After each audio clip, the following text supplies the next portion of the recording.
Before I present this morning, I want to share how much the Yeshwanthpur Church is being appreciated in the city of Bangalore. ದೈವ ಸಂದೇಶಕ್ಕೆ ಕೊಡುವುದಕ್ಕಿಂತ ಮುಂಚಿತವಾಗಿ ಈ ಯಶವಂತಪುರ ಸಭೆಯು ಎಷ್ಟರ ಮಟ್ಟಿಗೆ ಇದು ಪರರಿಂದ ಪ್ರೋತ್ಸಾಹಿಸಲ್ಪಡುತ್ತದೆ ಎಂಬುದನ್ನು ತಿಳಿಸಲು ನಾನು ಆಸೆ ಪಡ್ತೇನೆ. I was speaking to a couple of people this past week, and when I told them that I've been at Yeshwanthpur a few times, they said the youth there are very active. ಕಳೆದ ಕೆಲವು ದಿನಗಳ ಹಿಂದೆ ಕೆಲವರ ಹೊಂದಿಗೆ ಮಾತನಾಡತಕ್ಕಂಥ ಸಮಯದಲ್ಲಿ ಈ ಯಶವಂತಪುರ ಸಭೆಯಲ್ಲಿ ಇರತಕ್ಕಂಥ ಯೌವನಸ್ಥರುಗಳು ಬಹಳ ಆಕ್ಟಿವ್ ಆಗಿರತಕ್ಕಂಥವರು ಎಂಬುದನ್ನು ತಿಳಿಸಿದರು. And so I want to thank the church pastor and the parents and the leadership for keeping this church active. ಅದಕ್ಕೋಸ್ಕರವಾಗಿ ಸಭಾ ಬೋಧಕರಿಗೂ ಸಂಬಂಧಪಟ್ಟ ಪ್ರತಿಯೊಬ್ಬರಿಗೂ ಕೂಡ ನಾನು ವಂದನೆಯನ್ನು ಸಲ್ಲಿಸುತ್ತೇನೆ. Let's pray before we begin. ಪ್ರಾರ್ಥನೆ ಮಾಡಿಕೊಳ್ಳೋಣ. Loving Heavenly Father, we ask you for your Holy Spirit to please be with us. ತಂದೆಯಾದ ದೇವರೇ, ಈ ಸಮಯದಲ್ಲಿ ನಿನ್ನ ಪವಿತ್ರಾತ್ಮನ ಸಹಾಯಕ್ಕೋಸ್ಕರವಾಗಿ ನಾವು ಬೇಡುತ್ತಿದ್ದೇವೆ. We ask you that as we open your word, you will please teach us through your Spirit. ನಿನ್ನ ವಚನಗಳ ಮುಖಾಂತರವಾಗಿ ಆತ್ಮಿಕನ ಸಹಾಯದೊಂದಿಗೆ ನಮ್ಮನ್ನು ತುಂಬಿಸು. Some in the midst of us have lost their loved ones. ನಮ್ಮ ಮಧ್ಯದಲ್ಲಿ ಕೆಲವರು ನಮ್ಮ ಪ್ರೀತಿಯವರನ್ನು ಕಳೆದುಕೊಂಡಿದ್ದಾರೆ. Some who are sick and there are some who are in the hospital. ಕೆಲವರು ಚಿಕಿತ್ಸೆಯಲ್ಲಿದ್ದಾರೆ, ಕೆಲವರು ಬರಲು ಆಗುತ್ತಿಲ್ಲ. So dear Lord, we ask you that you'll please comfort us through your Holy Spirit. ಆದರೂ ನಿನ್ನ ಪವಿತ್ರಾತ್ಮನ ಸಹಾಯದಿಂದ ನಮ್ಮನ್ನು ತೃಪ್ತಿಪಡಿಸಬೇಕೆಂಬುದಾಗಿ ಕೇಳಿಕೊಳ್ಳುತ್ತೇನೆ. And even as we prepare our hearts to partake of the Lord's Supper, be with us. ಇವತ್ತಿನ ದಿವಸದಲ್ಲಿ ಕರ್ತನ ಭೋಜನದಲ್ಲಿ ನಾವು ಭಾಗಿಗಳಾಗಲಿಕ್ಕೆ ನಮ್ಮನ್ನು ಸಿದ್ಧಪಡಿಸು. I pray these things in the name of Jesus. ಯೇಸುವಿನ ಹೆಸರಿನಲ್ಲಿ ಬೇಡಿಕೊಳ್ಳುತ್ತೇನೆ ಸ್ವಾಮಿ, amen. For 5 years of my life, I lived in the city of Chennai. 5 ವರ್ಷಗಳಿಂದ ನಾನು ಚೆನ್ನೈ ಪಟ್ಟಣದಲ್ಲಿ ಜೀವಿಸ್ತಾ ಇದ್ದೇನೆ. And as long as I was there, when I used to go to church, I used to see a few people in front of the church. I used to see a certain group of people in front of the church. ಅಲ್ಲಿ ಇರತಕ್ಕಂಥ ಕಾಲಗಳಲ್ಲಿ ಆಲಯಕ್ಕೆ ಹೋಗುವಾಗ ಆಲಯದ ಮುಂದೆ ಒಂದು ಗುಂಪಿನ ಜನಗಳು ನಿಂತಿರುವುದನ್ನು ನಾನು ನೋಡ್ತಾ ಇದ್ದೆ. Whether church members came early or not, they were on time. ಸಭಿಕರು ಮೊದಲೇ ಬರ್ತಾರೋ ಇಲ್ವೋ, ಆದರೆ ಆ ಜನಗಳು ಎಲ್ಲರಿಗಿಂತ ಮೊದಲು ನಿಂತಿರ್ತಾರೆ. Whether the pastor was on time or not, they were early in front of the church. ಸಭಾ ಪಾಲಕರು ಸರಿಯಾದ ಸಮಯದಲ್ಲಿ ಇರ್ತಾರೋ ಇಲ್ವೋ, ಆದರೆ ಆ ಗುಂಪು ಸರಿಯಾದ ಸಮಯದಲ್ಲಿ ಇದ್ದಿರ್ತಾರೆ. There were about 3 or 4 groups of people. ಅಲ್ಲಿ 2 ರಿಂದ 3 ರಿಂದ 4 ಗುಂಪಿನ ಜನಗಳು ನಿಂತಿರ್ತಾರೆ. And you can observe that their arms and legs were tied with gauze. ಅಲ್ಲಿ ಆ ಜನಗಳು ತಮ್ಮ ಕೈ ಕಾಲುಗಳನ್ನ ಕಟ್ಟಿದ ರೂಪದಲ್ಲಿ ನಿಂತಿರುತ್ತಾರೆ. There were patches on their skin. ಅವರ ಶರೀರದ ಆ ಚರ್ಮದಲ್ಲಿ ಕಾಯಿಲೆಗಳು, ತೊಂದರೆಗಳಿದ್ದಂತಹ ಜನರು. It was a group of lepers. ಅವರು ಈ ಕುಷ್ಠರೋಗವನ್ನ ಹೊಂದಿದಂತಹ ಜನರು. And every Sabbath they would come in front of the church and they would just sit there. ಪ್ರತಿ ಸಬ್ಬತ್ತಿನ ದಿನದಲ್ಲೂ ಅವರು ಆಲಯದ ಮುಂದೆ ಬಂದು ಕುಳಿತುಕೊಳ್ತಾರೆ. And after 5 years I left Chennai, I moved here to Bangalore. 5 ವರ್ಷಗಳ ನಂತರ ನಾನು ಬೆಂಗಳೂರು ಪಟ್ಟಣಕ್ಕೆ ಬಂದೆ. Whenever I visited Chennai, they were still there on every Sabbath. ಯಾವಾಗೆಲ್ಲ ಚೆನ್ನೈಗೆ ಹೋಗುತ್ತೇನೋ ಆ ಪ್ರತಿಯೊಂದು ಸಬ್ಬತ್ತಲ್ಲೂ ಕೂಡ ಆ ಜನರು ಅಲ್ಲಿ ಕುಳಿತಿರ್ತಾರೆ. If you look carefully, you find people such as lepers and invalids in front of religious places. ನಾವಿದು ಸರ್ವಸಾಧಾರಣವಾಗಿ ಒಂದು ಧಾರ್ಮಿಕ ಸ್ಥಳಗಳಲ್ಲಿ ಇಂಥ ಜನರು ಕುಳಿತಿರುವುದು ಬಹಳ ಒಂದು ಸಾಧಾರಣವಾದದ್ದು. I'm not sure if they believe if those gods will heal them or not, but they know they can get something from religious people. ಅಲ್ಲಿ ಕುಳಿತಂತ ಒಂದು ಉದ್ದೇಶ ದೇವರವರನ್ನ ಗುಣಪಡಿಸ್ತಾರೋ ಇಲ್ಲವೋ ಎಂಬತಕ್ಕಂಥ ನಂಬಿಕೆ ಇಲ್ಲದೆ ಏನಾದರೂ ನಮಗೆ ಸಿಗುತ್ತದೆ ಎಂಬತಕ್ಕಂಥ ನಂಬಿಕೆಯಲ್ಲಿ ಕುಳಿತವರಾಗಿರ್ತಾರೆ. Some 2000 years ago there was a leper who came not to a synagogue. 2000 ವರ್ಷಗಳ ಹಿಂದೆ ಒಬ್ಬ ಕುಷ್ಠರೋಗಿ ಆಲಯದ ಬಳಿಯಲ್ಲಿ He did not come to a pagan temple, ಆತನು ಆಲಯದ ಅಂಗಳಕ್ಕೆ ಬಾರದೆ, but he came to Jesus. ಆದರೆ ಕ್ರೈಸ್ತನ ಬಳಿಗೆ ಆತನು ಬಂದ. In today's day and age, leprosy of the old times is called Hansen's disease. ಆ ಕಾಲದಲ್ಲಿ ಈ ಕುಷ್ಠರೋಗ ಎಂಬತಕ್ಕಂಥದ್ದು ಅದು ಬಹಳ ಒಂದು ಕ್ರೂರವಾದಂಥ ಮುಟ್ಟಿಕೊಳ್ಳದಾಗದಂತ ಒಂದು ಕಾಯಿಲೆ ಎಂಬುದು ಜನರ ಒಂದು ಕಾರ್ಯ. And leprosy is caused by a certain bacteria. ಈ ಕುಷ್ಠರೋಗವು ಕೆಲವು ತಮ್ಮ ಶರೀರದ ಈ ಬ್ಯಾಕ್ಟೀರಿಯಾಗಳ ಮುಖಾಂತರವಾಗಿ ಬಂದದ್ದು. And so we find an account in Mark chapter 1, ಮಾರ್ಕನ 1ನೇ ಅಧ್ಯಾಯದಲ್ಲಿ ನಾವು ನೋಡುವಾಗ verses 40 to 45 records this story. 40ರಿಂದ 45 ವಚನಗಳನ್ನು ಓದುವಾಗ ಈ ಕಥೆ ನಮಗೆ ಹೇಳುವಂತದ್ದಾಗಿದೆ. And in verse 40 it says that there came a leper. 40ನೇ ವಚನ ಹೇಳುವ ಪ್ರಕಾರವಾಗಿ ಅಲ್ಲಿ ಒಬ್ಬ ಕುಷ್ಠರೋಗಿ ಬಂದನು. And leprosy was a dreaded disease in the time of Jesus. ಯೇಸುವಿನ ಕಾಲದಲ್ಲಿ ಈ ಕುಷ್ಠರೋಗವು ಬಹಳ ಭಯಂಕರವಾದಂತಹ ವ್ಯಾಧಿ. It was incurable. ಅದು ಗುಣಪಡಿಸಲಾಗದಂತ ಒಂದು ಕಾಯಿಲೆ. It was contagious. ಇದು ಒಬ್ಬರಿಂದ ಒಬ್ಬರಿಗೆ ಅಂಟಿಕೊಳ್ಳತಕ್ಕಂತ ಕಾಯಿಲೆ. And its effects were horrible. ಇದರ ಒಂದು ಪರಿಣಾಮ ಬಹಳ ದುಷ್ಟತನವಾಗಿರುತ್ತದೆ. And there is a Bible scholar who says that a leper is called a living dead. ತತ್ವಜ್ಞಾನಿಗಳು, ವೇದದ ತತ್ವಜ್ಞಾನಿಗಳು ಹೇಳ್ತಾ ಇದ್ರು ಈ ಕುಷ್ಠರೋಗವು ಸತ್ತ ಮನುಷ್ಯನಿಗೆ ಸಮವಾದದ್ದು ಎಂಬುದಾಗಿ. He calls a leper a living corpse. ಸತ್ಯಕ್ಕೆ ಸಮ ಎಂಬತಕ್ಕಂಥ ರೀತಿಯಲ್ಲಿ ಆ ಕುಷ್ಠರೋಗವನ್ನು ಪರಿಗಣಿಸ್ತಾರೆ. And he gives 4 reasons why a leper is called a living dead. ಸತ್ಯಕ್ಕೆ ಸಮ ಎಂಬತಕ್ಕಂಥದಕ್ಕೆ ಕಾರಣ ಏನೆಂಬುದನ್ನ 4 ಕಾರ್ಯಗಳನ್ನು ಅವರು ಹೇಳುವರಾಗಿದ್ದಾರೆ. Reason number 1. ಮೊದಲನೇದಾಗಿ, just like the dead, the leper's flesh was rotting. ಸತ್ತವರ ಶರೀರದ ರೀತಿಯಲ್ಲಿ ಅವರ ಮಾಂಸಗಳು ಪರಿಣಾಮಗೊಳ್ಳುತ್ತವಂತದಾಗಿದೆ.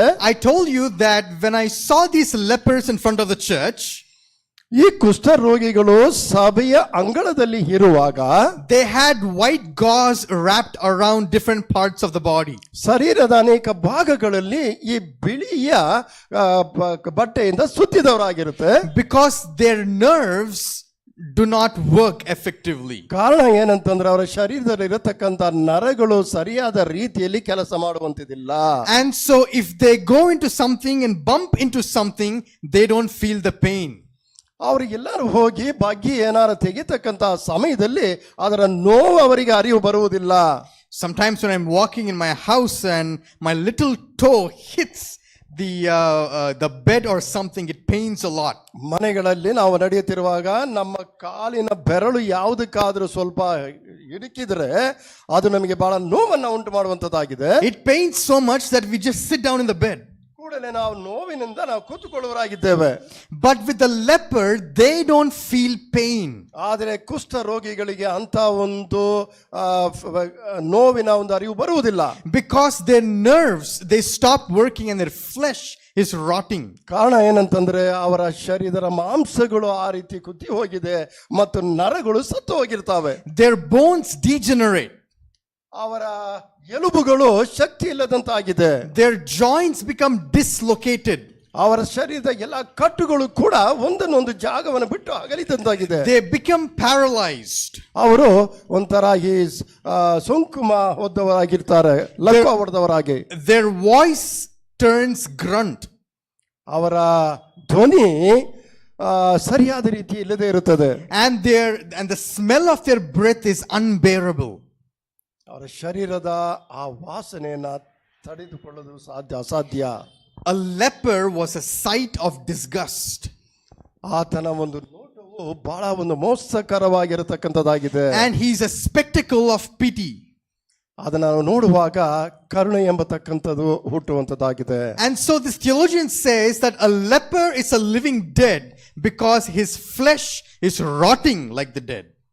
ಸತ್ತವರಿಗೆ ಸಮನಾಗಿರತಕ್ಕಂಥ ಈ ಕುಷ್ಠರೋಗ ಏಕೆ ಇದನ್ನು ಹೇಳ್ತಾರೆ ಎಂಬುದಾಗಿ ನೋಡುವಾಗ ಆ ಶರೀರದ ಮಾಂಸವು ಅದು ಸಂಪೂರ್ಣವಾಗಿ ಅಳಿದು ಹೋಗುವಂಥದ್ದಾಗಿದೆ. Second reason why a leper was considered a living dead person. ಎರಡನೇದಾಗಿ ಏನಕ್ಕೆ ಒಬ್ಬ ಕುಷ್ಠರೋಗಿ ಕಾಯಿಲೆ ಸತ್ತಿದ್ದಕ್ಕೆ ಸಮ ಎಂಬುದಾಗಿ ನೋಡುವಾಗ, Just like people mourn for the dead, ಜನರು ಸಾವಿಗಾಗಿ ಹಳಿವನ್ನ ತೋಡಿಕೊಳ್ಳತಕ್ಕಂಥದ್ದು ಹಾಗೆ the lepers would mourn for themselves and tear their clothes as they're leaving their house. ಕುಷ್ಠರೋಗಿ ಮನೆಯನ್ನು ಬಿಟ್ಟು ಬಟ್ಟೆಗಳನ್ನು ಹರಿದುಕೊಂಡು ಆ ಸಾವಿಗೆ ಸಮಾನನಾಗುತ್ತಾರೆ ಎಂಬುದನ್ನ ತೋರ್ಪಡಿಸುವಂತದ್ದಾಗಿದೆ. When a person is mourning for their dead, they loosen their hair and they cry loudly. ಒಬ್ಬ ವ್ಯಕ್ತಿ ಸಾವಿಗೋಸ್ಕರವಾಗಿ ಹೋರಾಡುತ್ತಿರತಕ್ಕಂತಹ ಸಮಯದಲ್ಲಿ ತನ್ನ ತಲೆಯಲ್ಲಿ ಇರತಕ್ಕಂತಹ ಕೂದಲುಗಳು ಉದುರಿ ಅವನು ಕೂಗುವಂತವನಾಗಿರ್ತಾನೆ. And so a leper also lets loose of his hair and he mourns for his sickness. ಅವನ ಕಾಯಿಲೆಗೋಸ್ಕರವಾಗಿ ತನ್ನ ಕೂದಲು ಉದುರುವಾಗ ತಾನು ಕೂಗಾಡತಕ್ಕಂತಹ ಪರಿಸ್ಥಿತಿಗೆ ಬರುವಂತನಾಗಿದ್ದಾನೆ. And just as a dead person, and the third reason why a leper is called a living dead, ಯಾವುದಕ್ಕೋಸ್ಕರವಾಗಿ ಈ ಕುಷ್ಠರೋಗಿ ಸಾವಿಗೆ ಸಮಾನ ಎಂಬುದಾಗಿ ಹೇಳುತ್ತದೆ ಎಂಬುದಾಗಿ ಮೂರನೇ ಕಾರಣವನ್ನು ನಾವು ನೋಡುವಾಗ, is because just as a dead person can contaminate, a leper can also contaminate others. ಹೇಗೆ ಸತ್ತಂತ ಒಬ್ಬ ಕಾಯಿಲೆಯಲ್ಲಿ ಸತ್ತಂತ ಮನುಷ್ಯನು ತನ್ನಲ್ಲಿರತಕ್ಕಂತ ಕಾಯಿಲೆಯನ್ನ ಪರರಿಗೆ ಅಂಟುವ ರೀತಿಯಲ್ಲಿ ಇವನು ಇರುವುದ ಕಾರಣದಿಂದ ಎಂಬುದಾಗಿ ಹೇಳ್ತಾ ಇದೆ. The Hebrew ritual law, they considered the leper as unclean. ಅವರು ಈ ಪ್ರಾಂತೀಯ ಅವರ ನಂಬಿಕೆಯ ಪ್ರಕಾರವಾಗಿ ಅವರು ಅಪವಿತ್ರರು ಎಂಬುದನ್ನ ಹೇಳುವಂತದ್ದಾಗಿದೆ. Whatever he touched was unclean.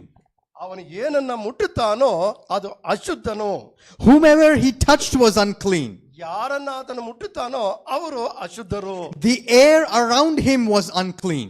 ಆ ಸುತ್ತಲೂ ಇರತಕ್ಕಂಥವೆಲ್ಲವೂ ಅಶುದ್ಧತೆಯ ಪಡೆದದ್ದು ಎಂಬುದಾಗಿ ಹೇಳ್ತಾ ಇದೆ. And just as a dead body would contaminate others, a leper contaminates others. ಯಾವ ರೀತಿ ಒಂದು ಸತ್ತಂತ ಹೆಣ ಅಶುದ್ಧತೆಯನ್ನು ಹೊಂದಿಕೊಂಡು ಅವರನ್ನ ಮುಟ್ಟುವಾಗ ಪರರಿಗೆ ದಂಟುವರಾಗಿರೋ ರೀತಿಯಲ್ಲಿ ಜೀವಿತವಾಗಿರತಕ್ಕಂಥ ಕುಷ್ಠರೋಗಿ ಕೂಡ ಅದೇ ರೀತಿ ಸಮನಾಗಿರ್ತಾನೆ. Fourth and final reason as to why a leper is a living dead. ನಾಲ್ಕು ಮತ್ತು ಕೊನೆಯದಾದಂತಹ ಕಾರಣ ಯಾಕೆ ಈ ಕುಷ್ಠರೋಗವು ಸತ್ತಿದ್ದಕ್ಕೆ ಸಮ ಎಂಬುದಾಗಿ ಹೇಳುವಂತದ್ದಾಗಿದೆ ಎಂದು ನೋಡುವಾಗ, Just as the dead bodies are buried outside the towns and villages, ಸತ್ತ ಹೆಣವನ್ನ ಈ ಪಟ್ಟಣಕ್ಕೆ ಹೊರಗಡೆ ತೆಗೆದುಕೊಂಡು ಹೂತು ಹಾಕುವ ರೀತಿಯಲ್ಲಿ the lepers were to dwell outside the villages and towns. ಈ ಕುಷ್ಠರೋಗ ಹೊಂದಿದಂತಹ ಜನರು ಪಟ್ಟಣದ ಹೊರಗಡೆ ಇರಬೇಕಾಗ್ತಾ ಇದೆ. They were isolated from family and friends. ಕುಟುಂಬದಿಂದಲೂ ತಮ್ಮ ಸ್ನೇಹಿತರದಿಂದಲೂ ದೂರವಾಗಿ ಇಡಲ್ಪಟ್ಟಂತಹ ಒಂದು ಸನ್ನಿವೇಶ. They were forbidden to walk next to people. ಅವರು ಜನರ ಮಧ್ಯದಲ್ಲಿ ಅಥವಾ ಹತ್ರದಲ್ಲಿ ನಡೆದಾಡಲು ಸಾಧ್ಯವಿಲ್ಲ. And if someone was to notice a leper walking close to them, ಒಂದು ವೇಳೆ ಈ ಕುಷ್ಠರೋಗಿಯು ಒಬ್ಬರ ಸಂಗಡ ಅಥವಾ ಹತ್ರದಲ್ಲಿ ನಡೆಯುತ್ತಿದ್ದಾನೆ ಎಂಬುದನ್ನು ಕಂಡು ಬಂದಾಗ, there are records of them throwing stones at the leper that they should go away and live outside the cities and ಕಲ್ಲನ್ನ towns. ತೆಗೆದು ಅವರಿಗೆ ಎಸೆದು ನೀನು ದೂರವಾಗಿ ಹೋಗು ಎಂಬತಕ್ಕಂತಹ ಸನ್ನಿವೇಶವನ್ನ ಉಂಟು ಮಾಡುವಂತದ್ದಾಗಿದೆ. This is the kind of man that came to Jesus. ಇಂಥ ಒಬ್ಬ ವ್ಯಕ್ತಿ ಯೇಸು ಸ್ವಾಮಿಯ ಬಳಿಗೆ ಬಂದನು. A man who was living but was dead. ಜೀವಿತದಲ್ಲಿ ಇದ್ದಂತ ಮನುಷ್ಯ ಆದರೆ ಸತ್ತವನಿಗೆ ಸಮನ. His bones were broken or dislocated. ಆತನ ಶರೀರದ ಎಲುಬುಗಳು ಎಲ್ಲವೂ ಕೂಡ ಜಜ್ಜಿ ಹೋಗಿದ್ದವು. Around him was an aroma of filth. ಸುತ್ತಲೂ ಅಶುದ್ಧತೆಯನ್ನು ತುಂಬಿಕೊಂಡಿರತಕ್ಕಂತಹ ಒಂದು ಸಿಂಹ. He was a lonely person. No one cared about him.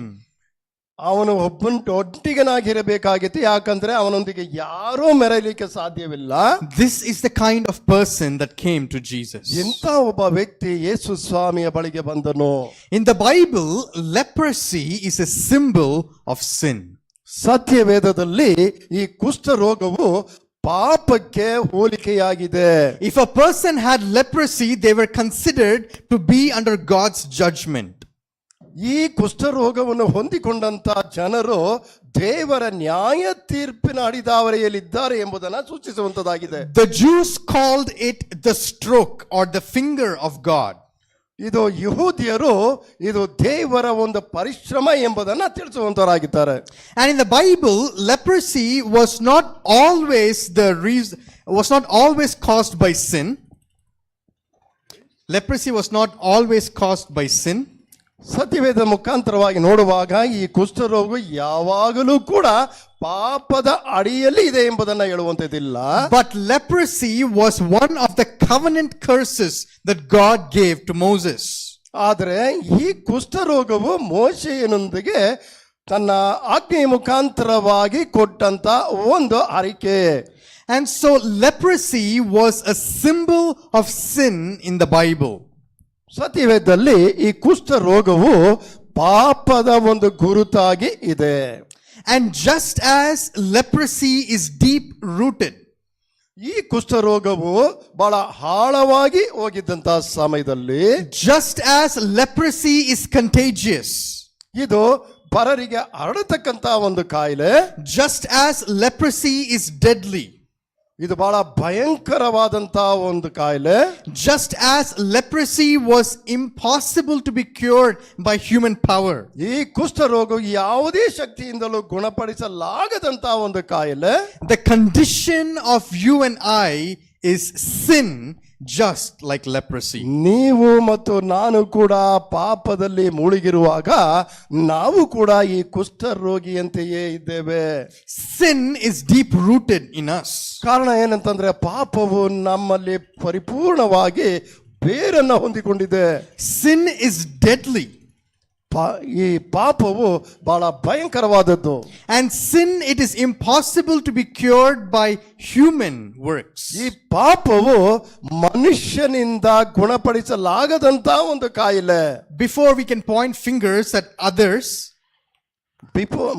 ನಾವು ಒಂದು ಬೆರಳಿನಿಂದ ಒಬ್ಬರನ್ನು ತೋರಿಸುವುದಕ್ಕಿಂತ ಮುಂಚಿತವಾಗಿ, before we call another person a sinner, ಪರರನ್ನ ನಾವು ಪಾಪಿ ಎಂದು ಹೇಳುವುದಕ್ಕಿಂತ ಮುಂಚೆ, if you take some time to reflect about your own thoughts, ನಮ್ಮ ಒಂದು ನಿಯಮಗಳನ್ನ ನಾವು ಸ್ವಲ್ಪ ಸಮಯ ಯೋಚನೆ ಮಾಡಿ ನೋಡುವಾಗ, if you take a little time to reflect about your own attitudes, ನಮ್ಮ ಸ್ವಂತ ನಡತೆಯನ್ನ ಸ್ವಲ್ಪ ಸಮಯ ನಾವು ಯೋಚಿಸುವುದಾದರೆ, if you take a little time to reflect upon how you treated your spouse, ನಮ್ಮ ಕುಟುಂಬದವರನ್ನ ನಾವು ಹೇಗೆ ನಡೆಸುತ್ತೇವೆ ಎಂಬುದನ್ನ ಸ್ವಲ್ಪ ಸಮಯ ನಾವು ಆಲೋಚನೆ ಮಾಡುವುದಾದರೆ, you will cry with Paul that you are the chief of sinners.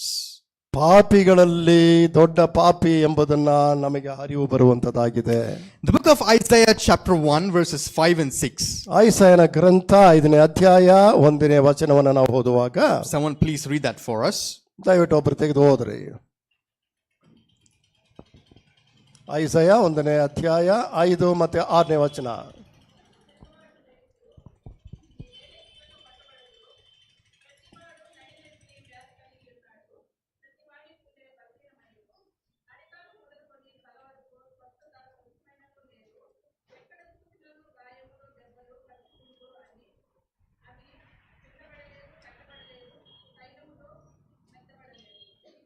Here we find that Isaiah is describing the condition of Israel. Israel ಜನರ ಪರಿಸ್ಥಿತಿಯನ್ನ ಯೆಶಾಯನು ಇಲ್ಲಿ ತಿಳಿಸುವಂತನಾಗಿದ್ದಾನೆ. And he's saying that the whole head is sick.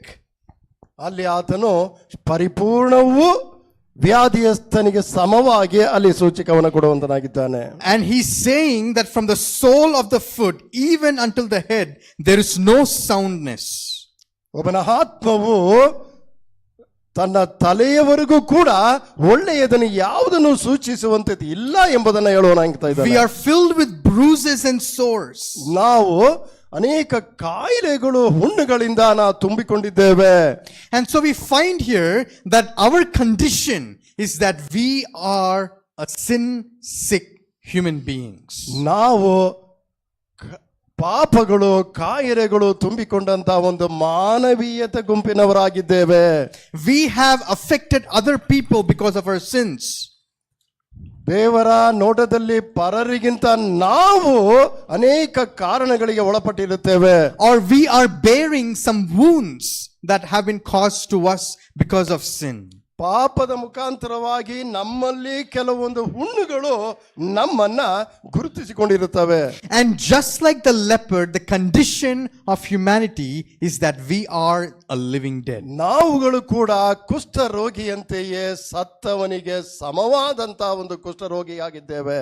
In fact, Ephesians chapter 2 verses 1, 2 and 3 describes our condition. ಎಫೆಸದವರಿಗೆ 2ನೇ ಅಧ್ಯಾಯ 1-3 ವಾಕ್ಯಗಳನ್ನು ನಾವು ಓದುವಾಗ, Someone read that for us in Kannada. ಕನ್ನಡದಲ್ಲಿ ತೆಗೆದವರು ಓದ್ರಿ.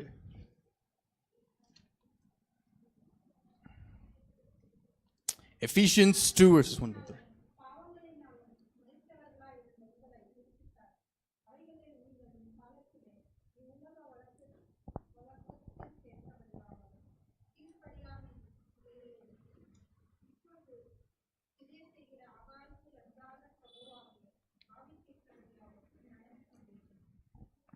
And so we find here that Paul is writing to the church in Ephesus. ಪೌಲನು ಈ ಎಫೆಸದವರಿಗೆ ಬರೆದ ಪತ್ರಿಕೆಯಲ್ಲಿ, And he's telling the Christian believers in Ephesus that you were dead in your trespasses and sins. ನಿಮ್ಮ ಒಂದು ದ್ರೋಹಗಳಿಂದ ನೀವು ಸತ್ತವರಾಗಿದ್ದೀರಿ ಎಂಬುದಾಗಿ ಎಫೆಸದವರ ಜನರಿಗೆ ಪೌಲನು ಹೇಳುವನಾಗಿದ್ದಾನೆ. They were living. ಅವರು ಜೀವಿಸುವವರಾಗಿದ್ದಾರೆ. They were walking normally. ಅವರು ನಡೆದಾಡತಕ್ಕಂಥವರಾಗಿದ್ದಾರೆ. They were eating normally. ಅವರು ಪರರಂತೆ ಊಟ ಮಾಡುವವರಾಗಿದ್ದಾರೆ. They were physically fine. ಅವರು ಶಾರೀರಿಕ ರೀತಿಯಲ್ಲಿ ಚೆನ್ನಾಗಿದ್ದಾರೆ. But Paul is saying here that spiritually you are dead. ಆದರೆ ಅಪೊಸ್ತಲನ ಅಂತ ಪೌಲನು ಹೇಳ್ತಾ ಇದ್ದಾನೆ, ನೀವು ಆತ್ಮೀಕ ರೀತಿಯಲ್ಲಿ ಸತ್ತವರಾಗಿದ್ದೀರಿ. And so just like the leper, our original condition is that we are dead in sin although we are living. ನಾವು ಜೀವಿಸತಕ್ಕಂಥ ಧೋರಣೆಯಲ್ಲಿ ನಾವು ಇದ್ದರೂ ಕೂಡ ನಮ್ಮ ಆತ್ಮೀಕ ಜೀವಿತವು ಯಾವ ರೀತಿ ಕುಷ್ಠ ರೋಗಕ್ಕೆ ರೋಗಿ ಇದ್ದಾನೋ ಅದೇ ರೀತಿ ನಾವು ಕೂಡ ಸತ್ತವರಿಗೆ ಸಮಾನರಾಗಿದ್ದೇವೆ. How are you this afternoon?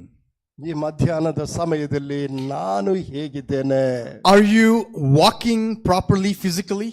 ನೀವು ಶಾರೀರಿಕ ರೀತಿಯಲ್ಲಿ ಚೆನ್ನಾಗಿ ನಡೆದಾಡ್ತೀರೋ? Are you eating properly physically? ಸರಿಯಾಗಿ ಶಾರೀರಿಕ ರೀತಿಯಲ್ಲಿ ಊಟ ಮಾಡ್ತಾ ಇದ್ದೀರೋ? But deep within, are you spiritually dead? ಆದರೆ ಆತ್ಮಿಕ ರೀತಿಯಲ್ಲಿ ಸತ್ತಿದ್ದೀರೋ? Do you feel like there is something empty deep within your heart? ನಿಮ್ಮ ಹೃದಯದಲ್ಲಿ ಏನೋ ಒಂದು ಕಾರ್ಯ ನನ್ನಲ್ಲಿ ಖಾಲಿಯಾಗಿದೆ ಎಂಬುದನ್ನ ನೀವು ಗ್ರಹಿಸಿಕೊಳ್ಳೋರಾಗಿದ್ದೀರೋ? It is possible to come to church physically but yet be spiritually dead. ಶಾರೀರಿಕ ರೀತಿಯಲ್ಲಿ ನಾವು ಆಲಯಕ್ಕೆ ಬಂದರೂ ಕೂಡ ಆತ್ಮಿಕ ರೀತಿಯಲ್ಲಿ ನಮ್ಮಲ್ಲಿ ಯಾವುದೋ ಒಂದು ಕೊರತೆ ಇದೆ. It is possible to live around spiritual people but still be spiritually dead. ಆತ್ಮಿಕ ಹೊಂದಿದಂತ ಜನರ ಮಧ್ಯದಲ್ಲಿ ನಾವು ಜೀವಿಸಿದರೂ ಕೂಡ ಶಾರೀರಿಕ ರೀತಿಯಲ್ಲಿ ನಮ್ಮಲ್ಲಿ ಯಾವುದೋ ಆತ್ಮಿಕ ರೀತಿಯಾದಂತ ಗುಣವನ್ನು ಹೊಂದಲಾರದಂತವರಾಗಿದ್ದೇವೆ. It is possible for us to preach powerful sermons and sing beautiful songs and still be spiritually dead. ನಾವು ಸುಂದರವಾಗಿ ಹಾಡುಗಳನ್ನ ಹೇಳಿದರೂ ಕೂಡ, ಒಳ್ಳೆಯ ರೀತಿಯಾದಂತಹ ಪ್ರಸಂಗಗಳನ್ನು ಮಾಡಿದರೂ ಕೂಡ ಆತ್ಮೀಕ ರೀತಿಯಲ್ಲಿ ನಾನು ಸತ್ತವನಾಗಿದ್ದೇನೆ ಎಂಬುದನ್ನು ನಾನು ತಿಳಿದುಕೊಳ್ಳಬೇಕು. Are you feeling that there is an emptiness and void in your life? Do you feel like there's an emptiness and void in your life? ನಿನ್ನ ಜೀವಿತದಲ್ಲಿ ಯಾವುದೋ ಒಂದು ಕೊರತೆ ಇರುವುದರಿಂದ ನಾನು ಬರಿದಾಗಿದ್ದೇನೆ ಎಂಬುದು ನಿನಗೆ ಅರಿವಾಗ್ತಾ ಇದೆಯಾ? And so do you feel rotten spiritually? ಆತ್ಮಿಕ ರೀತಿಯಲ್ಲಿ ನಾನು ಕಳೆದು ಹೋಗಿದ್ದೇನೆ ಎಂಬುದನ್ನು ತಿಳಿದುಕೊಂಡಿದ್ದೀಯಾ? Sometimes we are faced with challenges in our family that discourages us spiritually. ನಮ್ಮ ಕುಟುಂಬದಲ್ಲಿ ಬರತಕ್ಕಂತ ಅನೇಕ ಆತಂಕಗಳಿಂದ ನಾವು ಸೋತು ಹೋಗಿದ್ದೇವೆ ಆತ್ಮಿಕ ರೀತಿಯಲ್ಲಿ. Sometimes there are physical challenges that cause degradation in our spirituality. ನಮ್ಮ ಆತ್ಮೀಕ ರೀತಿಯ ಬೆಳವಣಿಗೆಗೋಸ್ಕರವಾಗಿ ನಮ್ಮಲ್ಲಿ ಇರತಕ್ಕಂಥ ಶಾರೀರಿಕ ಹಿಂದುಳಿತಗಳು ನಮ್ಮನ್ನು ತುಳಿದು ಹಾಕುವಂತದ್ದಾಗಿದೆ. Sometimes there are financial challenges that cause us to be spiritually dead. ಕೆಲವು ಸಮಯದಲ್ಲಿ ನಮಗೆ ಆರ್ಥಿಕ ಸಮಸ್ಯೆಯು ನಮ್ಮನ್ನು ಆತ್ಮೀಕ ರೀತಿಯಲ್ಲಿ ಬೆಳವಣಿಗೆಗೆ ಅಡ್ಡಿ ಮಾಡ್ತಾ ಇದೆಯಾ? There are various things that Satan will try to do to keep us spiritually dead. ಆತ್ಮೀಕ ರೀತಿಯಲ್ಲಿ ನಾವು ಸತ್ತು ಹೋಗುವುದಕ್ಕೋಸ್ಕರವಾಗಿ ನಮ್ಮಲ್ಲಿ ದಿನನಿತ್ಯದ ಅನೇಕ ಸವಾಲುಗಳು ನಮ್ಮನ್ನ ಬೀಳಿಸುತ್ತಾ ಇದೆ. Or maybe just like the leper could not join with his family or in the society. ಒಂದು ವೇಳೆ ಈ ಕುಷ್ಠರೋಗಿ ತನ್ನ ಕುಟುಂಬದೊಂದಿಗೆ ಬೆರೆಸಲಾಗದಂತ ರೀತಿಯಲ್ಲಿ ನಾವು ಸಮಾಜದಲ್ಲಿ ಇದ್ದೇವೋ, And because of your sins, do you feel like you don't want to mingle with church people? ಒಂದು ವೇಳೆ ನಮ್ಮ ಸಭಿಕರ ಮಧ್ಯದಲ್ಲಿ ನಾನೂ ಕೂಡ ಒಬ್ಬನಾಗಿರಬೇಕೆಂಬತಕ್ಕಂಥದಕ್ಕೆ ಕೆಲವು ತಡೆಗಳಿದೆಯೋ, Maybe even you're thinking of quitting church, but no one knows about it. ಅನೇಕ ಸಮಯಗಳಲ್ಲಿ ಸಭೆಯನ್ನು ಬಿಟ್ಟು ನಾನು ಹೋಗಬೇಕೆಂಬತಕ್ಕಂಥ ಸನ್ನಿವೇಶಗಳು ನಿನ್ನ ಮನಸ್ಸಿನಲ್ಲಿ ಬಂದರೂ ಕೂಡ ಅದಕ್ಕೆ ಅವಕಾಶ ಇಲ್ಲದೆ ಹೋಗಬಹುದು. Maybe you feel that your life is so unholy privately that you don't want to join in places such as the church, which is holy. ಖಾಸಗಿಯಾಗಿ ನನ್ನ ಜೀವಿತದಲ್ಲಿ ಇರತಕ್ಕಂಥ ಪಾಪದ ಕೊರತೆಗಳು ಇದ್ದರೂ ಕೂಡ ಅದನ್ನ ಜನರ ಮಧ್ಯದಲ್ಲಿ ತೋರಿವಿಕೆಯಾಗದೆ ಇರತಕ್ಕಂಥ ಪರಿಸ್ಥಿತಿ ಕೂಡ ಇರಬಹುದು. The leper was a living dead. ಈ ಕುಷ್ಠರೋಗಿ ಸತ್ತವನಂತೆ ಜೀವಿಸುತ್ತಾ ಇದ್ದ. And the condition of humanity is that we are physically alive but spiritually dead by nature. ನಾವು ಮಾನವರ ಲೋಕದಲ್ಲಿ ಕಣ್ಣು ಎದುರಿಗೆ ನಾವು ಶಾರೀರಿಕ ರೀತಿಯಲ್ಲಿ ಒಳ್ಳೆ ತೋರುವಿಕೆಯಲ್ಲಿ ಇದ್ರೂ ಕೂಡ ಆತ್ಮಿಕ ರೀತಿಯಲ್ಲಿ ಒಂದಲ್ಲ ಒಂದು ರೀತಿ ನಾವು ಸತ್ತವರಿಗೆ ಸಮನಾಗಿದ್ದೇವೆ. But the Bible tells us that this leper came to Jesus. ಸತ್ಯವೇದದಲ್ಲಿ ನಾವು ಓದುವಾಗ ಈ ಕುಷ್ಠರೋಗಿ ಯೇಸುವಿನ ಬಳಿಗೆ ಬಂದು, He was an outcast in society. ಆತನು ಸಮಾಜದಿಂದ ತಳ್ಳಲ್ಪಟ್ಟವನು. He tried different ways to be healed, but he could not be healed. ಅನೇಕ ಬೇರೆ ದಾರಿಗಳ ಮುಖಾಂತರವಾಗಿ ತನ್ನನ್ನ ಅವನು ತನ್ನ ಕಾಯಿಲೆಯಿಂದ ಹೊರಬರಬೇಕೆಂಬುದಾಗಿ ಯೋಚನೆ ಮಾಡಿದ್ರು ಕೂಡ ಆಗಲಿಲ್ಲ. But one day he heard about a person who heals diseases. ಆದರೆ ಒಂದಾನೊಂದು ದಿನ ಈ ಕಾಯಿಲೆಯಿಂದ ನಿನ್ನನ್ನು ಗುಣಪಡಿಸಲು ಒಬ್ಬ ಇದ್ದಾನೆ ಎಂಬುದನ್ನು ಆತನ ಅರಿತುಕೊಂಡನು. He heard about a person who forgives sins. ಪಾಪವನ್ನ ಮನ್ನಿಸತಕ್ಕಂತ ಒಬ್ಬ ವ್ಯಕ್ತಿ ಇದ್ದಾನೆ ಎಂಬುದನ್ನು ಆತನ ಅರಿತುಕೊಂಡನು. And so he thought to himself, if there is anything in life that can happen to me, it is to meet this person. ತನ್ನ ಜೀವಿತದಲ್ಲಿ ಏನೇ ಆದರೂ ಕೂಡ ಪರವಾಗಿಲ್ಲ, ಇಂಥ ವ್ಯಕ್ತಿಯನ್ನ ನಾನು ಸಂಧಿಸುವುದಕ್ಕೆ ಒಂದು ಅವಕಾಶ ಇದೆ ಎಂಬುದನ್ನು ಆತನ ಅರಿತುಕೊಂಡನು. Jesus was his only hope. ಯೇಸು ಕ್ರಿಸ್ತನೇ ಒಬ್ಬನ ಮಾತ್ರ ನಂಬಿಕೆ ಉಳ್ಳವನು. But he had a problem. ಆದರೆ ಆತನಲ್ಲಿ ಒಂದು ತೊಂದರೆ ಇತ್ತು. The problem is Jesus was surrounded by people. ಯೇಸು ಸ್ವಾಮಿಯ ಸುತ್ತಲೂ ಬೇಕಾದಷ್ಟು ಜನ ಇದ್ದರು. And he knows that he cannot go close to those people. ಖಂಡಿತವಾಗಿ ಆತನಿಗೆ ಚೆನ್ನಾಗಿ ಗೊತ್ತು, ನಾನು ಯೇಸು ಸ್ವಾಮಿಯ ಬಳಿಗೆ ಅಷ್ಟು ಸರ್ವಸಾಧಾರಣವಾಗಿ ಹೋಗ್ಲಿಕ್ಕೆ ಸಾಧ್ಯವಿಲ್ಲ ಎಂಬುದಾಗಿ. And so he heard that Jesus was in the city of Galilee and he began to make his journey there. ಯೇಸು ಸ್ವಾಮಿ ಗಲಿಲೆಯ ಸೀಮೆಗೆ ತನ್ನ ಪ್ರಯಾಣವನ್ನು ಆರಂಭಿಸುತ್ತಿದ್ದಾನೆ ಎಂಬುದು ಇವನಿಗೆ ಗೊತ್ತು. And he began limping and he began taking the back roads to meet Jesus. ತನ್ನ ಬ್ಯಾಗನ್ನ ತನ್ನ ಚೀಲವನ್ನ ಎತ್ತುಕೊಂಡು ಕುಂಟುಕೊಂಡು ಯೇಸು ಸ್ವಾಮಿಯನ್ನ ಸಂಧಿಸಲಿಕ್ಕೆ ಹೋದನು. When he would see people, he would run away from them. ಆತನನ್ನ ಜನರು ನೋಡುವಾಗ ಓಡಿ ಹೋಗತಕ್ಕಂತ ಒಂದು ಸನ್ನಿವೇಶ. And he finally reaches the city of Galilee. ಕೊನೆಯದಾಗಿ ಗಲಿಲೆಯ ಸೀಮೆಗೆ ಆತನು ಹೋದನು. And far in the distance he hears Jesus preaching. ಬಹಳ ದೂರದಿಂದ ನೋಡಿದನು ಯೇಸು ಸ್ವಾಮಿಯಲ್ಲಿ ಸ್ವಾರ್ಥೆಯನ್ನು ಸಾರ್ತಾ ಇದ್ದಾನೆ. Far in the distance he begins to see Jesus healing. ದೂರದಿಂದ ಯೇಸು ಸ್ವಾಮಿ ಗುಣಪಡಿಸತಕ್ಕಂಥದನ್ನ ಆತನು ನೋಡಿದನು. He sees that the lame are leaping. ಅಲ್ಲಿನ ಆತನು ನೋಡಿದ ಅಲ್ಲಿ ಕುಂಟರು ಕುರುಡರು ಕೂಡ ಅಲ್ಲಿದ್ದರು. And he wants to meet this person because Jesus was his only hope. ಯೇಸು ಸ್ವಾಮಿಯನ್ನ ಹೊರತು ಬೇರೆ ಯಾರೂ ಇಲ್ಲ ಎಂಬತಕ್ಕಂತ ನಂಬಿಕೆಯಲ್ಲಿದ್ದಂತ ಈ ಕುಷ್ಠರೋಗಿ ಹೇಗಾದರೂ ಮಾಡಿ ಯೇಸು ಸ್ವಾಮಿಯನ್ನ ನಾನು ನೋಡಲೇಬೇಕು. And so he decides, I will go straight to Jesus, and he begins to make his way towards Jesus. ನಾನು ನೇರವಾಗಿ ಯೇಸು ಸ್ವಾಮಿಯನ್ನ ನೋಡುತ್ತೇನೆ ಎಂಬುದಾಗಿ ಆತನ ಪ್ರಯಾಣ ಮಾಡಿದನು. And people on either side, they are so scared to meet him, and they begin to throw stones at him. ಎರಡು ಕಡೆನೂ ನಿಂತುಕೊಂಡಿಂತ ಜನಗಳು ಆತನ ಮುಟ್ಟುಕೊಳ್ಳುವುದಕ್ಕಾಗದಲೇ ಭಯಪಟ್ಟು ಕಲ್ಲಿನಿಂದ ಹೊಡೆಯಲು They ಪ್ರಾರಂಭಿಸಿದರು. begin to they tell him to go away from Jesus, ಯೇಸು ಸ್ವಾಮಿಯನ್ನು ಬಿಟ್ಟು ದೂರ ಹೋಗು ಎಂಬುದಾಗಿ ಹೇಳ್ತಾ ಇದ್ರು. but he doesn't see them, or he doesn't hear them, ಆದ್ರೆ ಅದರ ಬಗ್ಗೆ ಎಲ್ಲ ಆತನ ಚಿಂತೆ ಮಾಡಲೇ ಇಲ್ಲ.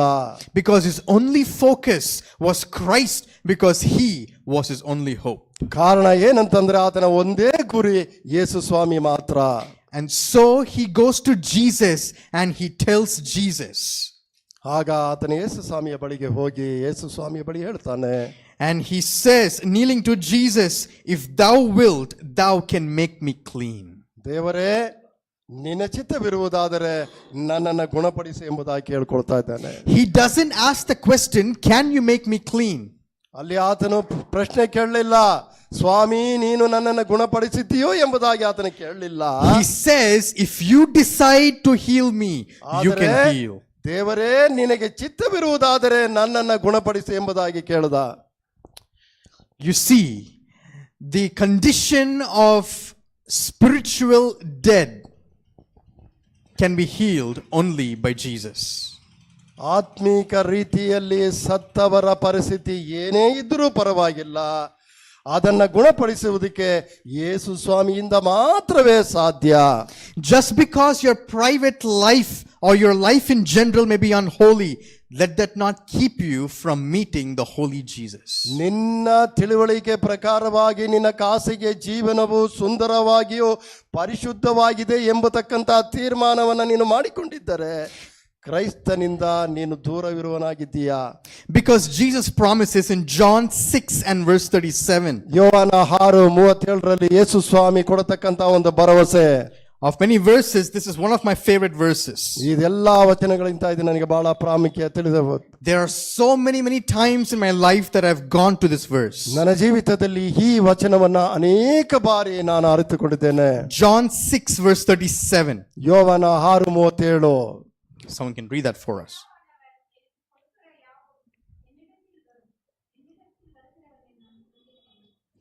He says that the one who comes to me, I will by no means cast out.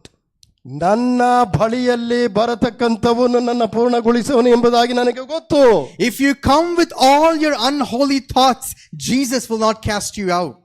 ನಾನು ಅಪವಿತ್ರವನಾಗಿ ನಾವು ಬಂದರೂ ಕೂಡ ಯೇಸು ಸ್ವಾಮಿ ನನ್ನನ್ನು ಶುದ್ಧ ಮಾಡಲು ಸಾಧ್ಯ ಎಂಬುದು ನನಗೆ ಗೊತ್ತು. If you come with all your failures, Jesus will not cast you out. ನಿನ್ನ ಎಲ್ಲಾ ನಂಬಿಕೆಗಳು ಬಿದ್ದು ಹೋದಂತಹ ಪರಿಸ್ಥಿತಿಯಲ್ಲಿ ಕ್ರಿಸ್ತನಲ್ಲಿ ಬಂದರೂ ಕೂಡ ಯೇಸು ಸ್ವಾಮಿ ನನಗೆ ಭರವಸೆ ಉಳ್ಳವನು ಎಂಬುದನ್ನು ನಾನು ತಿಳಿದಿದ್ದೇನೆ. If you come with all your faithlessness, Jesus will not cast you away. ಅಪನಂಬಿಕೆಯೊಂದಿಗೆ ನೀನು ಕ್ರಿಸ್ತನ ಬಳಿಗೆ ಬಂದರೂ ಕೂಡ ಯೇಸು ಸ್ವಾಮಿ ನಿನ್ನನ್ನು ತಳ್ಳಲಾರನು. No matter how sinful or evil you may be, if you come to Jesus, the Bible says that he will not ನೀನು cast you ಎಷ್ಟೇ out. ಪಾಪಿಯಾಗಿದ್ದರೂ ಕೂಡ ಪರವಾಗಿಲ್ಲ, ಸತ್ಯವೇದವು ಹೇಳುವಂತದ್ದಾಗಿದೆ, ಯೇಸು ಸ್ವಾಮಿಯ ಬಳಿಗೆ ಬಂದವರನ್ನ ಆತನು ತಳ್ಳತಕ್ಕಂತ ದೇವರಲ್ಲ. And so we find the reaction of Jesus in Mark chapter 1 and verse 47. ಮಾರ್ಕನು 1:47 ವಚನದಲ್ಲಿ ಯೇಸು ಸ್ವಾಮಿ ಮಾಡಿದಂತ ಕಾರ್ಯವನ್ನ ಅಲ್ಲಿ ತಿಳಿಸುವಂತದ್ದಾಗಿದೆ. He says that Jesus was moved with compassion. ಯೇಸು ಸ್ವಾಮಿ ಕರುಣೆಯಿಂದ ಆತನನ್ನ ನೋಡಿದನು ಎಂಬುದಾಗಿ. We find here that the Jewish leaders, they saw this leper under the condemnation of God. ಯಹೂದ್ಯ ಜನರು ಈ ಕುಷ್ಠ ರೋಗವನ್ನ ಯಾವ ರೀತಿಯಲ್ಲಿ ಅವರು ದ್ವೇಷಿಸುತ್ತಿದ್ದರು ಎಂಬುದಾಗಿ ನೋಡುವಾಗ, The people around him saw him as an outcast of the society. ಅಲ್ಲಿದ್ದಂತಹ ಜನಗಳು ಆತನನ್ನ ಜನರಿಂದ ತೊಲಗಲ್ಪಟ್ಟವನು ಎಂಬುದಾಗಿ ಅವರ ಕಣ್ಣಿಗೆ ಕಂಡಿತು. But unlike any other person that he has met, Jesus did not treat him that way. ಆದರೆ ಯೇಸು ಸ್ವಾಮಿ ಅಂತ ನೋಟದಲ್ಲಿ ಯಾವ ಒಂದು ಮನುಷ್ಯನನ್ನು ಕೂಡ ನೋಡಲಿಲ್ಲ. The Bible says that he put forth his hand and touched him. ಸತ್ಯವೇದ ಹೇಳ್ತಾ ಇದೆ, ಆತನು ತನ್ನ ಕೈಯನ್ನ ಚಾಚಿ ಆತನನ್ನು ಮುಟ್ಟಿದನು. And he said to him, I will be thou clean. ನಾನು ನಿನ್ನನ್ನು ಗುಣಪಡಿಸುವುದಕ್ಕೆ ಸಿದ್ಧನಾಗಿದ್ದೇನೆ ಎಂಬುದಾಗಿ ಹೇಳಿದನು. We find here that Jesus was moved with compassion. ಇಲ್ಲಿ ನಾವು ನೋಡುವಾಗ ಕ್ರೈಸ್ತನು ಆತನ ಮೇಲೆ ಕರುಣೆಯಿಂದ ಆತನನ್ನು ಮುಟ್ಟಿದನು. When we come to Jesus with all our sins and failures, he is moved with compassion. ನಾವು ನಮ್ಮ ಜೀವಿತದಲ್ಲಿ ಅನೇಕ ಅಪನಂಬಿಕೆಗಳು ಸೋಲುಗಳ ಮುಖಾಂತರವಾಗಿ ಕ್ರೈಸ್ತನ ಬಳಿಗೆ ಬಂದಾಗ ದಯೆಯ ಮುಖಾಂತರವಾಗಿ ಆತನು ನಮ್ಮನ್ನು ಮುಟ್ಟೋನಾಗಿದ್ದಾನೆ. And we find here Jesus is willing to make him clean, and he is willing to make you clean. ಯೇಸು ಸ್ವಾಮಿ ಆ ಕುಷ್ಠರೋಗಿಯನ್ನು ನಾನು ಗುಣಪಡಿಸುವುದಕ್ಕೆ ನನಗೆ ಚಿತ್ತವಿದೆ ಎಂಬುದಾಗಿ ಹೇಳಿದ ರೀತಿಯಲ್ಲಿ ನಿಮ್ಮನ್ನು ಕೂಡ ಮುಟ್ಟಿ ಗುಣಪಡಿಸುವುದಕ್ಕೆ ಆತನು ಸಿದ್ಧನಾಗಿದ್ದಾನೆ. There's another verse that I've often gone to, 1 John chapter 1 and verse 9. 1ನೇ ಯೋಹಾನ Chapter 1 verse 9. 1ನೇ ಅಧ್ಯಾಯ 9ನೇ ವಚನ.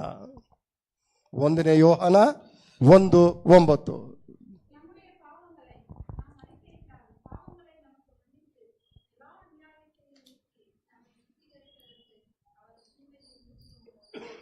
We find here that if we confess our sins, ನಮ್ಮ ಪಾಪಗಳನ್ನ ನಾವು ಅರಿಕೆ ಮಾಡಿದಾಗ, that is if we come to Jesus just as we are, ನಾವು ಇರತಕ್ಕಂತಹ ಪರಿಸ್ಥಿತಿಯಲ್ಲೇ ಕ್ರೈಸ್ತನ ಬಳಿಗೆ ನಾವು ಬರುವಾಗ, the Bible says that God is faithful. ಸತ್ಯವೇದವು ಹೇಳ್ತಾ ಇದೆ, ದೇವರು ಯೇಸು ಸ್ವಾಮಿ ಅವನು ನೀತಿವಂತನಾಗಿದ್ದಾನೆ, And that he is just to forgive our sins.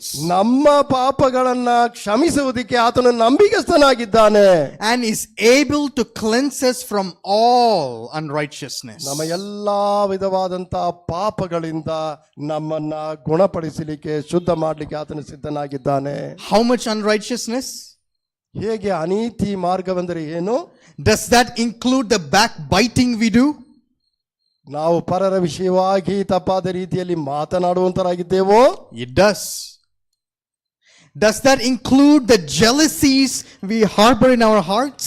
ನಮ್ಮ ಹೃದಯದಲ್ಲಿ ಇರತಕ್ಕಂಥ ಈ ಹೊಟ್ಟೆ ಕಿಚ್ಚು ಎಂಬತಕ್ಕಂಥದ್ರ ಮುಖಾಂತರವಾಗಿ ನಾವು ನಮ್ಮಲ್ಲಿ ಇದೆಯೋ? Does that cleansing include the lustful thoughts that we grapple with? ಅಂತ ಒಂದು ಕಾರ್ಯಗಳು ಕೂಡ ನಮ್ಮಲ್ಲಿ ಇರುವುದಾದ್ರೆ ನಾವು ಅದಕ್ಕೆ ಸಮನಾಗಿದ್ದೇವೆ. It does. ಒಂದು ವೇಳೆ The Bible says that Christ is able to cleanse us from all unrighteousness. ಸತ್ಯವೇದು ನಮಗೆ ಹೇಳುವಂಥದ್ದಾಗಿದೆ, ಎಲ್ಲಾ ರೀತಿಯಾದಂಥ ಕ್ರೂರ ಕಾರ್ಯಗಳಿಂದ ಅನೀತಿಗಳಿಂದ ಯೇಸು ಸ್ವಾಮಿ ನಮ್ಮನ್ನು ಶುದ್ಧೀಕರಿಸುವನಾಗಿದ್ದಾನೆ ಎಂಬುದಾಗಿ. There is no unholiness that the holy Jesus cannot deal with. ಯೇಸು ಸ್ವಾಮಿ ಪರಿಶುದ್ಧನ ಬಳಿಯಲ್ಲಿ ಯಾವುದೇ ರೀತಿಯಾದಂಥ ಅಪವಿತ್ರವಿಕೆ ಇಲ್ಲ. And so the Bible says, in coming back to the leper man in Mark chapter 1, ಮಾರ್ಕನ 1ನೇ ಅಧ್ಯಾಯಕ್ಕೆ ನಾವು ಬರುವಾಗ and verse 42, 42ನೇ ವಚನ, it says that as soon as Jesus spoke, ಅಲ್ಲಿ ಯೇಸು ಸ್ವಾಮಿ ಮಾತನಾಡಿದ್ದು, immediately the leprosy departed. ಯೇಸು ಸ್ವಾಮಿ ಹೇಳಿದ ನಂತರ ಆತನಲ್ಲಿದ್ದಂಥ ಆ ಕುಷ್ಠರೋಗ ಆತನ ಬಿಟ್ಟು ತೊಲಗಿತು. It says that as soon as Jesus said that I am willing to make you clean and be clean, his leprosy was departed. ನೀನು ಗುಣ ಹೊಂದುವುದಕ್ಕೆ ನಾನು ಸಿದ್ಧನಾಗಿದ್ದೇನೆ ಎಂಬುದಾಗಿ ಯೇಸು ಸ್ವಾಮಿ ಹೇಳಿದ ತಕ್ಷಣವೇ ಆ ಕುಷ್ಠರೋಗದಿಂದ ಆತನು ಗುಣ ಹೊಂದಿದನು. There is power in God's word. ದೇವರ ಮಾತಿನಲ್ಲಿ ಶಕ್ತಿ ಇದೆ.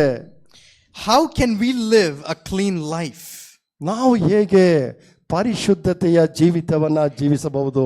How can we be cleansed of our sins? ನಮ್ಮ ಪಾಪದಿಂದ ನಾವು ಹೇಗೆ ನಮ್ಮನ್ನು ಶುದ್ಧೀಕರಿಸಿಕೊಳ್ಳಬಹುದು? It is through the word of God. ಇದು ದೇವರ ವಾಕ್ಯದಿಂದ ಮಾತ್ರವೇ ಸಾಧ್ಯ.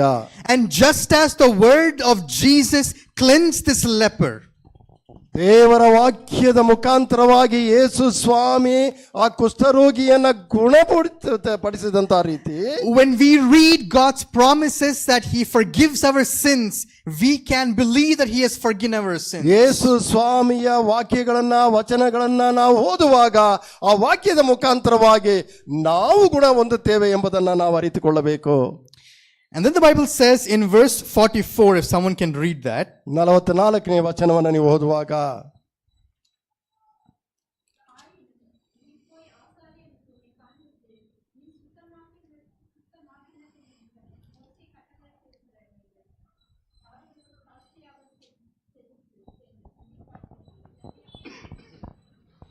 Okay, so we find here that Jesus tells this leper ಯೇಸು ಸ್ವಾಮಿ ಈ ಕುಷ್ಠರೋಗಿಗೆ ಹೇಳುತ್ತಾನೆ, that go your way and show yourself to the priest ಯಾಜಕರ ಬಳಿಗೆ ಹೋಗಿ ನೀನು ನಿನ್ನನ್ನು ತೋರಿಸು, and offer for thy cleansing what Moses commanded.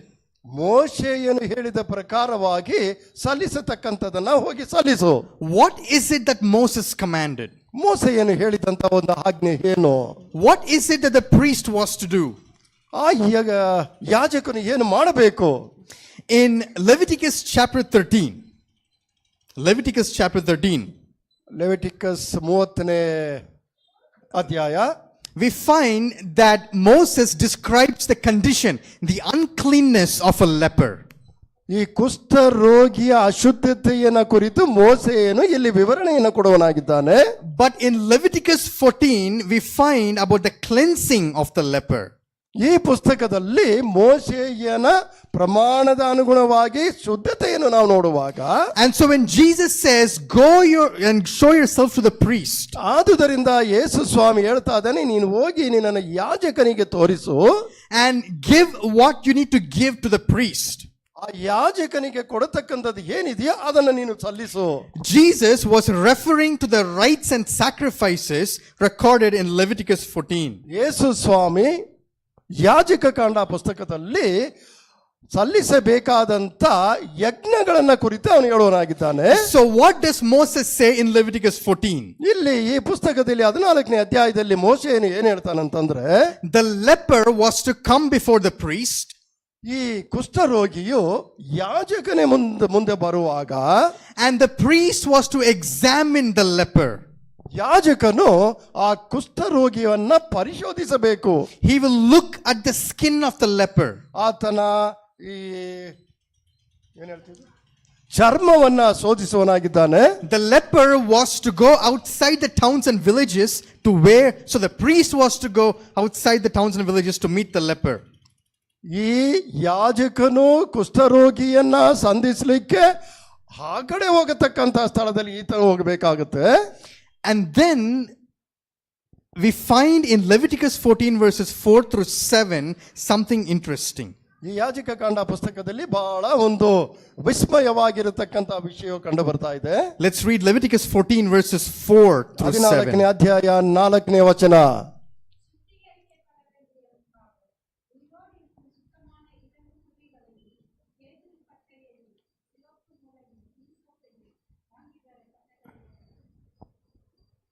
All the way through verse 7. 4, 5, 6, 7.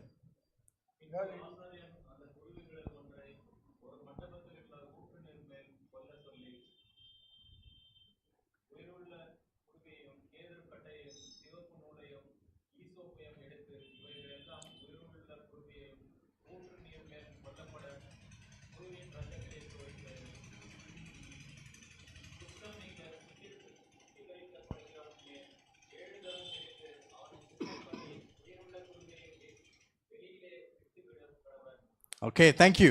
So we find here that a leper was to bring 2 clean birds. ಇಲ್ಲಿ ಕುಷ್ಠರೋಗಿ 2 ಹಕ್ಕಿಗಳನ್ನ ಆತನು ತರಬೇಕು. And he was to bring cedar wood. ಅದರೊಂದಿಗೆ ಆತನು 2 ದೇವದಾರು ಕಟ್ಟಿಗೆಗಳನ್ನು ತರಬೇಕು. And he was to bring scarlet and hyssop. ಈಸೋಪ್ ಮತ್ತು ಆ ಕೆಂಪು ದಾರವನ್ನು ತರಬೇಕು. The priest was to take a living bird. ಯಾಜಕನು ಜೀವಂತವಾಗಿರತಕ್ಕಂತ ಆ ಅಕ್ಕಿಯನ್ನ ಹಿಡಿದುಕೊಂಡು he was to cut the living bird in running water, ಅದನ್ನ ಓಡತಕ್ಕಂತ ನೀರಿನ ಬಳಿ ಅದನ್ನ ಕೊಯ್ದು and then he was to take the other bird, the living ಇನ್ನೊಂದು bird. ಜೀವಂತವಾಗಿರತಕ್ಕಂತ ಮರಿಯನ್ನ ತೆಗೆದುಕೊಂಡು He was to take the hyssop, the scarlet and the cedar wood, ಈ ಸೋಪಿನಿಂದ ಆ ದೇವದಾರನಿಂದ ಆತನು and that living bird was supposed to be dipped in the blood of the dead bird. ಜೀವಂತವಾಗಿರತಕ್ಕಂತ ಆ ಹಕ್ಕಿಯನ್ನ ಕುಯ್ಯಲ್ಪಟ್ಟಂತ ಆ ಹಕ್ಕಿಯ ರಕ್ತದಲ್ಲಿ ಅದನ್ನ ಮುಳುಗಿಸಿ And then the living bird was to be set free. ಆಗ ಜೀವಂತವಾಗಿರತಕ್ಕಂತ ಆ ಒಂದು ಹಕ್ಕಿಯನ್ನ ಹಾರಲು ಬಿಡಬೇಕು. What did this mean? ಇದರ ಅರ್ಥ ಏನು? Of course, on the 7th day and the 8th day, there were more offerings that the leper was to present. 7ನೇ ದಿನ ಮತ್ತು 8ನೇ ದಿನ ಈ ಕುಷ್ಠರೋಗಿ ಕೊಡತಕ್ಕಂತ ಕಾಣಿಕೆ ಧೂಪಗಳು ಇದಾವೆ. But in particular, what did these two birds, what does this symbolize? ಆದರೆ ಪ್ರಾಮುಖ್ಯವಾಗಿ ಎರಡು ಹಕ್ಕಿಗಳು ಯಾವುದಕ್ಕೆ ಗುರಿಯಾಗಿ ಸಮವಾಗಿದ್ದಾವೆ? This living bird that was to be cut, ಜೀವಂತವಾಗಿರತಕ್ಕಂತ ಒಂದು ಹಕ್ಕಿ ಕುಯ್ಯಲ್ಪಡಬೇಕು. that represents the death of Jesus. ಅದು ಯೇಸು ಸ್ವಾಮಿಯ ರಕ್ತವನ್ನ ಸೂಚಿಸುವಂತದ್ದಾಗಿದೆ. And this second bird that was to be dipped in the blood of the living bird and set free represents the leper. ಜೀವಂತವಾಗಿದ್ದಂತ ಈ ಹಕ್ಕಿ ಅಥವಾ ಪಾರಿವಾಳವು ಆ ಕೊಯ್ಯಲ್ಪಟ್ಟಂತ ಹಕ್ಕಿಯ ರಕ್ತದಲ್ಲಿ ಚಿಮುಕಿ ಅದನ್ನು ಜೀವಂತವಾಗಿ ಹಾರಲು ಬಿಟ್ಟಾಗ, and then that water was to be sprinkled 7 times on the leper. ಆಗ ಆ ನೀರನ್ನ ತೆಗೆದುಕೊಂಡು 7 ಬಾರಿ ಆ ಕುಷ್ಠರೋಗಿ ಇದ್ದಂತ ಮೈಯಿನ ಮೇಲೆ ಚಿಮುಕಿಸಬೇಕು. And after that the leper was pronounced clean. ಅದ ನಂತರ ತಾನೇ ಕುಷ್ಠರೋಗಿಯು ಶುದ್ಧನಾಗಿದ್ದಾನೆ ಎಂಬುದನ್ನು ಅವನು ಪ್ರಕಟಿಸಲು ಸಾಧ್ಯ. We find that deliverance from sin is found only through the death of Jesus. ಪಾಪದಿಂದ ಬಿಡುಗಡೆ ಆಗುವುದಕ್ಕೆ It is because the second bird was dipped in the blood of the first bird that the second bird was set free. ಮೊದಲನೇದಾಗಿ ಕೊಯ್ಯಲ್ಪಟ್ಟಂತ ಒಂದು ಪಾರಿವಾಳದ ರಕ್ತದಲ್ಲಿ ಜೀವಂತವಾಗಿರತಕ್ಕಂತ ಪಾರಿವಾಳವನ್ನ ಚಿಮುಕಿಸಿ ಮತ್ತೆ ಅದನ್ನು ಹಾರಲು ಬಿಡುವಾಗ, and we can be set free only because of the sacrifice of Christ on the cross. ನಾವುಗಳು ಕೂಡ ಶಿಲುಬೆಯಲ್ಲಿ ಸತ್ತಂತ ಯೇಸು ಸ್ವಾಮಿಯ ರಕ್ತದಲ್ಲಿ ನಮ್ಮನ್ನು ತೊಯ್ಯಲ್ಪಟ್ಟು ಅದರಿಂದ ನಮ್ಮನ್ನು ಹಾರಿಬಿಡುವಂತ ರೀತಿಯಲ್ಲಿ ಅದರಲ್ಲಿ ನಾವು ಬಿಡುಗಡೆ ಆಗತಕ್ಕಂಥವರಾಗಿದ್ದೇವೆ. Leprosy was famously called by the Jews as the stroke. ಈ ಕುಷ್ಠರೋಗ ಎಂಬತಕ್ಕಂಥದ್ದು ಗುಣವಂತರ ಮುಖಾಂತರವಾಗಿ ಹೇಳುವಂಥದ್ದಾಗಿದೆ. ಇದು ಲಕ್ವ ಸಂಬಂಧಪಟ್ಟಂತ ಕಾಯಿಲೆ. That word stroke in the Hebrew, it means nega. ಇದು ಹೀಬ್ರೂ ಭಾಷೆಯಲ್ಲಿ ನೋಡುವಾಗ ನೆಗ ಎಂಬುದಾಗಿ ಹೇಳ್ತಾರೆ. With that in mind, let's go to Isaiah chapter 53. ಇದನ್ನ ಮನಸ್ಸಿನಲ್ಲಿಟ್ಟುಕೊಂಡು ಯೆಶಾಯನು 53ನೇ ಅಧ್ಯಾಯಕ್ಕೆ ನಾವು ತಿರುಗಿಸೋಣ. And there in Isaiah 53, ಅಲ್ಲಿ 53ನೇ ಅಧ್ಯಾಯವನ್ನು ನಾವು ನೋಡುವಾಗ, I'll give you the verse in just a bit. Isaiah 53 and verse 4. 4ನೇ ವಚನ.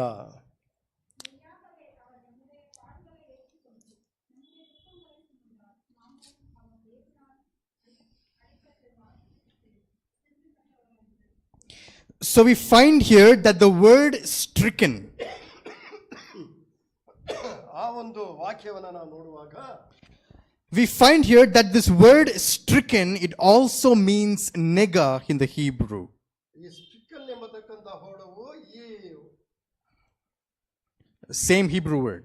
ಹೀಬ್ರೂ ವರ್ಡಲ್ಲಿ ಎರಡು ಒಂದೇ ಮೀನಿಂಗ್ ಅನ್ನು ಕೊಡುವಂತದ್ದಾಗಿದೆ. It seems as though, because of just as a leper man, Jesus was also stricken for our sins. ಯಾವ ರೀತಿ ಈ ಕುಷ್ಠರೋಗವನ್ನು ಹೊಂದಿದಂತ ವ್ಯಕ್ತಿ ಕ್ರೈಸ್ತನ ಬಳಿಗೆ ಹೋಗುತ್ತಾನೋ ಅದು ಕ್ರೈಸ್ತನಿಗೂ ಗುಣಕ್ಕೂ ಒಂದೇ ಒಂದು ಸಮವಾಗಿರತಕ್ಕಂಥ ಒಂದು ವಾಕ್ಯವಾಗಿದೆ. Just as the leper inherited or he had the stroke of leprosy. ಈ ಒಂದು ಕುಷ್ಠರೋಗ ಎಂಬತಕ್ಕಂಥ ಈ ವ್ಯಾಧಿಯು ಕ್ರೈಸ್ತನ ಬಳಿಗೆ ಹೋದಾಗ Jesus was also stricken because of our sins. ಅದೇ ರೀತಿ ನಮ್ಮ ಪಾಪಕ್ಕೋಸ್ಕರವಾಗಿ ಯೇಸು ಸ್ವಾಮಿ ಆ ಒಂದು ಸ್ಥಿತಿಗೆ ಒಯ್ಯಲ್ಪಟ್ಟವನಾಗಿದ್ದಾನೆ. There are many stories about leprosy. ಈ ಕುಷ್ಠರೋಗಿಯ ವಿಷಯವಾಗಿ ಒಂದು ಕತೆ. We know that in Kolkata, Mother Teresa was famous for the leprosy mission. ತಾಯಿ ಮದರ್ ತೆರೇಸಾರವರು ಈ ಕುಷ್ಠ ರೋಗವನ್ನ ಗುಣಪಡಿಸತಕ್ಕಂತ ಒಂದು ಸೇವೆಯನ್ನೇ ಅವರು ಮಾಡ್ತಾ ಇದ್ರು. In the island of Hawaii, Hawaii ಎಂಬತಕ್ಕಂತ ಈ ದ್ವೀಪದಲ್ಲಿ in the 19th century, there was a breakout of leprosy.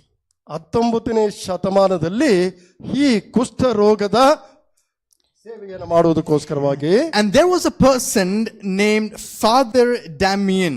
Father Damien ಎಂಬತಕ್ಕಂತ ಒಬ್ಬ ಕುಷ್ಠರೋಗಿಯಲ್ಲಿದ್ದನು. He was taking care of the lepers. Okay, ಅಲ್ಲಿ ಕುಷ್ಠ ರೋಗದ ಗುಂಪಿನ ಜನಗರನ್ನ ಅವರು ನೋಡ್ಕೊಳ್ತಾ ಇದ್ರು. He was serving the lepers. ಅವರು ಈ ಕುಷ್ಠ ರೋಗಿಗಳಿಗೆ ಸೇವೆಯನ್ನು ಮಾಡ್ತಾ ಇದ್ರು. He did not think about if he was going to be infected by leprosy. ಆದರೆ ನಾನು ಕೂಡ ಈ ಕುಷ್ಠ ರೋಗದಿಂದ ನಾನು ಆ ರೋಗ ನನಗೆ ಅಂಟುತ್ತೆ ಎಂಬುದನ್ನು ಆತನು ನೆನೆಸಲಿಲ್ಲ. He served the lepers unselfishly. ತನ್ನನ್ನ ಮರೆತು ಆ ಕುಷ್ಠ ರೋಗಿಗಳಿಗೆ ಸೇವೆಯನ್ನು ಮಾಡ್ತಾ ಇದ್ರು. But one day he contracted leprosy. ಆದರೆ ಒಂದಾನೊಂದು ದಿನ ಆ ಕಾಯಿಲೆ ಆತನಿಗೂ ಅಂಟಿಕೊಂಡಿದ್ದು ಗೊತ್ತಾಯಿತು. And there are so many images of this person that is very disturbing to the imagination. ಈತನ ಒಂದು ಆಲೋಚನೆಯ ಮೇರೆಗೆ ತನ್ನ ಮನಸ್ಸನ್ನ ನಾನಾ ರೀತಿಯಲ್ಲಿ ಕೆಲವು ಕಾರ್ಯಗಳು ಈತನನ್ನ ಕೆಡಿಸುತ್ತಾ ಬಂದವು. And there are many biographies written about the unselfish service of this person for the lepers.